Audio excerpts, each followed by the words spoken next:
Hey Jensen Jaguars, Miss McLean here, and happy Friday, October 30th. This week we are going to learn a little bit about the Day of the Dead, Dia de los Muertos. The Day of the Dead is a special tradition that started with the Aztecs in Mexico. The Aztec are indigenous or native people of Mexico. The Day of the Dead, translated in Spanish, is El Dia de los Muertos. It sounds like a scary day, but it's actually just the opposite. It's a day to celebrate our ancestors and loved ones, including our pets who have passed on. Dia de los Muertos combines an ancient Aztec custom of celebrating the dead with a Catholic Spanish holiday that was brought to Mexico by the Spanish invaders in the early 1500s. Dia de los Muertos is celebrated starting on the evening of October 31st and continues through November 1st and November 2nd, and it is like a big family reunion between the living and the dead. It's a joyful time for people to remember and celebrate the memories of one's ancestors. Families set up tables called ofrendas, filled with favorite foods and candies like sugar skulls, pan de muerto, bread of the dead, and candles to light the way home. Pictures of our ancestors and beautiful flowers like marigolds. People also like to dress up in costumes like skeletons to remember that death is not scary. It is just a part of life. So let's see how some of our Jensen friends celebrate Dia de los Muertos. Hello, Jensen Ranch. This is the Sandoval family, and we are beginning our Day of the Dead or Dia de los Muertos activities. Do you think these school cookies are going to be delicious? So good. They're concentrating so hard.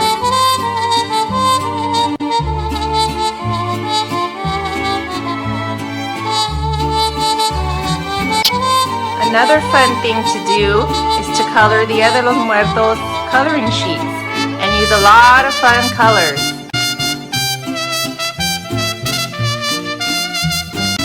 And one of our favorite movies to watch on movie night for Dia de los Muertos is Coco. We also like to do other things like dressing up, eating candy, and having a lot of other treats for Dia de los Muertos. It's so much fun.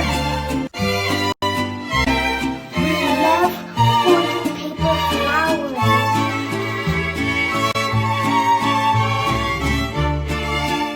And we can't forget about the music.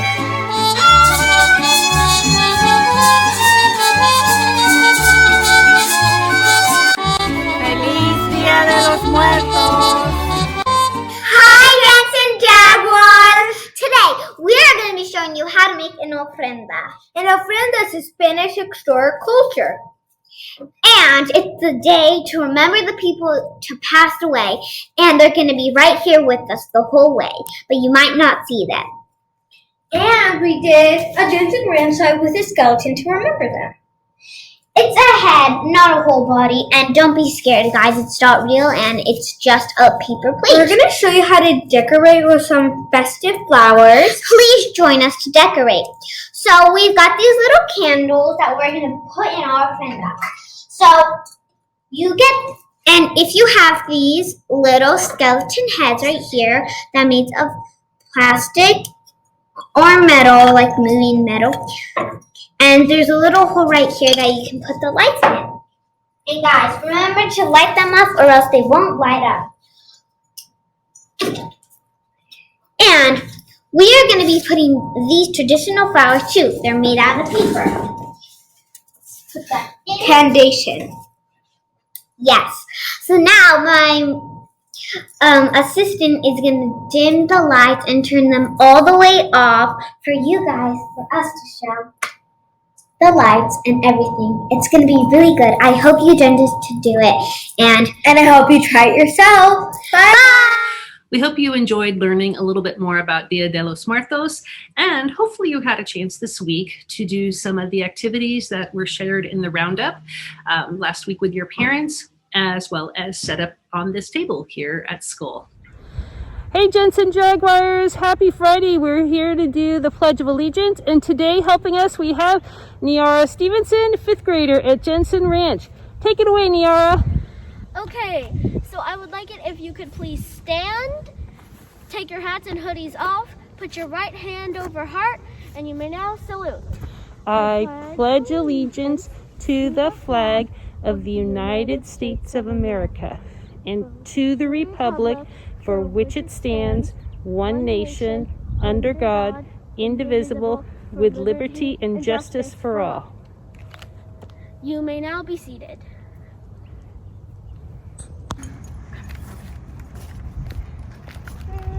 As a Jensen Jaguar, I pledge to P. Give my personal best. A. Act responsibly. W. We show respect. S. Put safety first. Together we make Jensen Ranch positive.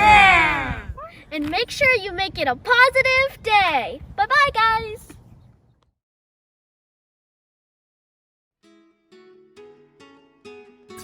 Hello, Jensen Jaguars. Today's book is called Rosita y Conchita, a rhyming book in English and in Spanish. The book is by Eric Gonzalez and Eric Hager, and Eric Gonzalez is also the illustrator.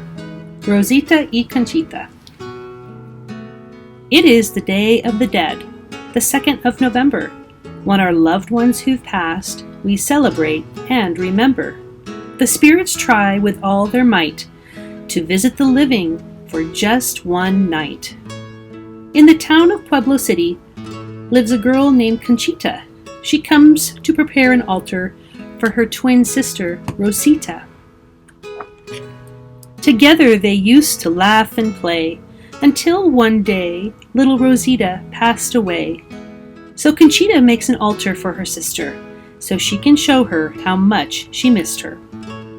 Meanwhile, in the land of those now gone, Rosita hopes to see her sister before morning's dawn.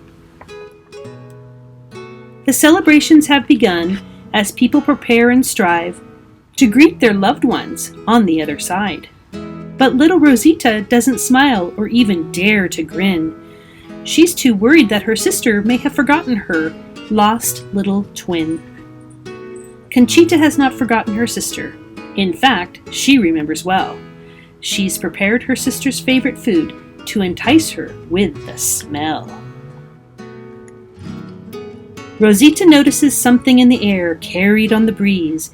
It tickles her nose and almost makes her sneeze.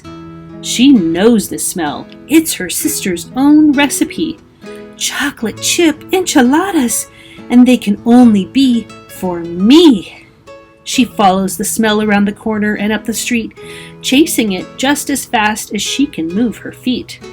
She follows her nose wherever it sends her, up until she runs into a row of street vendors. She sniffs hard, but all is lost in a fog of sugary churros and bacon-wrapped hot dogs. Oh, what a terrible luck she's been handed. Without the scent, she's wound up quite stranded. Rosita looks around and dons the saddest kind of frowns as she's found herself lost in an unfamiliar part of town. She calls her sister's name. She begins to shout. She knows she needs to find Conchita before the time runs out. Conchita brings out some music and plays Rosita's favorite song. She strikes a silly pose and starts to sing along, just like they always danced and sang in front of the mirror. But Conchita just hopes that Rosita can hear her. All but given up, Rosita sits with her arms in her lap. She lowers her head and notices her toes start to tap. What's that? Could her ears be ringing? No, it's the sweet tones of her sister singing. All thanks to this happy, merry tune, Rosita's back on the trail and none too soon. But as soon as it started, her chase comes to a stop when her ears are startled by a rather loud pop. There's a massive parade of happy marching souls, all of them chasing the firecracker bowl. In all this noise, she has to cup her ears, but the singing is almost gone, just like she fears. But try as she might, the singing has been replaced by the rowdy mariachi band now in her face. Rosita makes a dash away from the parade until all the noise begins to fade. She finds a quiet spot to rest upon, but it's no use. Her sister's singing is now gone. The sun's going down, it's late in the day, so Conchita brought candles to light Rosita's way. The small altar no longer looks like a dark hole, as the candles make the entire room sparkle and glow. With her hope now gone, she looks to the sky, trying as hard as she can just not to cry. But out on the horizon, out very far, she sees the most beautiful twinkling star. Then appears another, and another, and another still. The stars keep appearing until her eyes are nearly filled. As Rosita nears these twinkling lights, dark clouds form and hide them from her sight. She squints her eyes and really stares, but the only thing to be seen are clouds in the air. Rosita hangs her head, she hangs it low. After going so far, she doesn't know where to go. Conchita places flowers on the altar with love and affection, and hopes that these will give Rosita a little direction. She thinks marigolds will be a good reminder of their home so Rosita can find her. Rosita walks away, but then feels a bump in the road. She looks down and sees a small flower, a marigold. She picks up the flower. It's oh so pretty, just like the ones that grow in Pueblo City. Marigolds like these don't grow here. Rosita knows her sister must be near. Rosita picks up the flowers with a hop and a skip. She happily follows the trail until she feels a cold drip. That drips turns to 2, and then 3 or more. From drops to rain, and it's a real downpour. Water spills down the street from this rain shower and washes away her trail of marigold flowers. Rosita tries not to lose the flowers to the rain, but they all wash down the corner storm drain. Soaking wet, and with nothing above her, Rosita quickly searches for cover. The awning breaks and Rosita's splashed, but all she feels are how her hopes have been dashed. Hidden amidst the rain on her cheek is a tear, for Rosita thinks she'll miss Conchita this year. Conchita worked on the altar from noon till night, yet something still didn't quite seem right. With all the decorations, it's a sight to behold, yet why does the altar seem so cold? But before she can find that missing piece, Conchita is called to join the dinner feast. Now more than ever, the sisters feel so apart. All that remains is the closeness in their heart. So far, all of Rosita's senses have led her astray. The only thing left is to let her heart lead the way. As she's about to leave, Conchita stops in her tracks. The altar doesn't need more candles or tasty snacks, nor flowers, nor linens with pretty beads. No, Conchita knows just what it needs. In a flash, she cuts across the rug. She grabs the little doll and gives it an enormous hug. It's a hug with overwhelming love and joy, more that can be contained in one little toy. And with that, the altar is complete. It's now time for Conchita to make her retreat. Down by the road, a ray of light falls on Rosita's shoulders. She feels a comforting warmth, like when her sister would hold her. Deep inside her heart, she feels a tug. She knows this warmth feels just like a hug. She opens her eyes to discover the source, but all she sees is a dazzling force. It's clear that this warmth from above is the power of her sister's love. Conchita's gift of love clears the clouds and the rain, where the love and hope are all that remain. With her sister's love, she has been freed. Rosita can now close her eyes and let her heart lead. Though much has caused her to falter, Rosita at last has reached the altar. The display is absolutely breathtaking, so much that her heart is aching. And there, on top of it all, Rosita spies the cute little doll. Rosita embraces the doll and hugs it tightly. The warm glow from the doll shines even more brightly. In words that couldn't be any more true, she whispers, "My dearest Conchita, I love you."